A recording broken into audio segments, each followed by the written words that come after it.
Yes, sir. May I help you? Excuse me, I'm looking for the bologna shop. If you mean the Unoffending Baloney shop, this is it.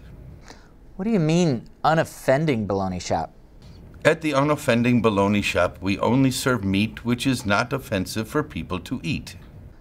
But I don't see any meat here. What gives? Well, we had to get rid of all the pork because that was offensive to the Jews and Muslims.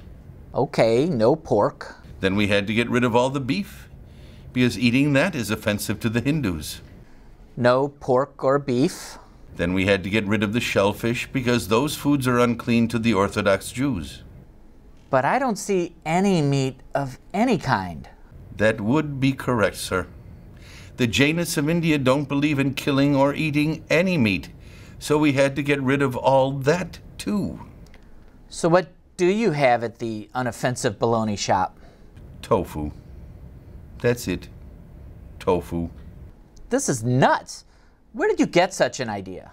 From Greta Hawkins, principal of PS 90 in Coney Island, New York. She is the one who has taught me to be inoffensive. And how, pray tell, did she do that? She did it by declining to allow her kindergartners to sing God Bless the USA at their graduation. That song is offensive? Greta says it is.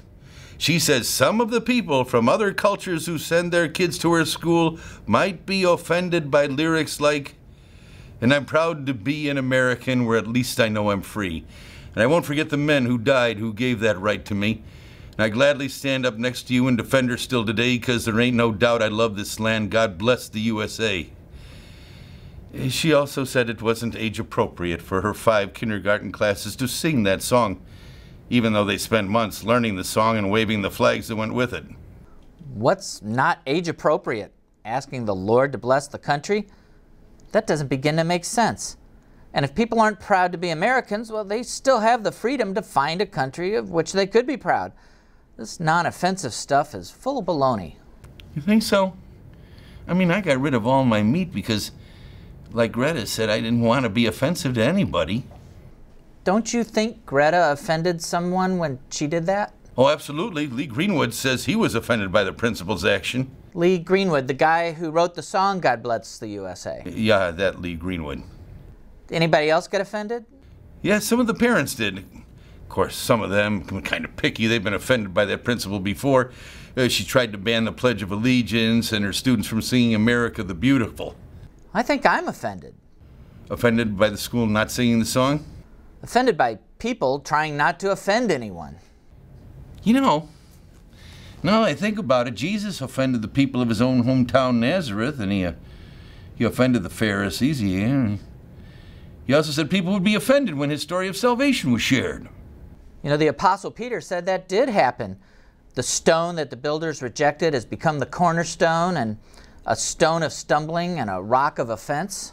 And so did Paul. In 1 Corinthians, he said, Jews demand signs, Greeks seek wisdom, but we preach Christ crucified, a stumbling block to Jews and folly to Gentiles.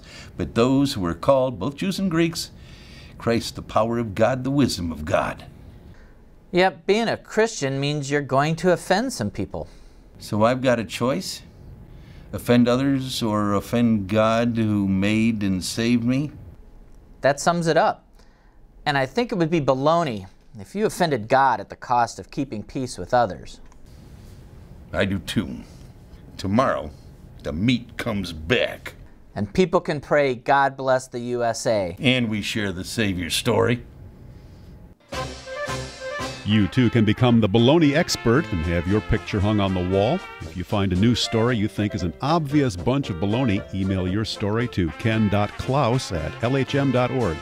If your story is used in a Baloney Shop episode, we'll hang your picture in this honored spot.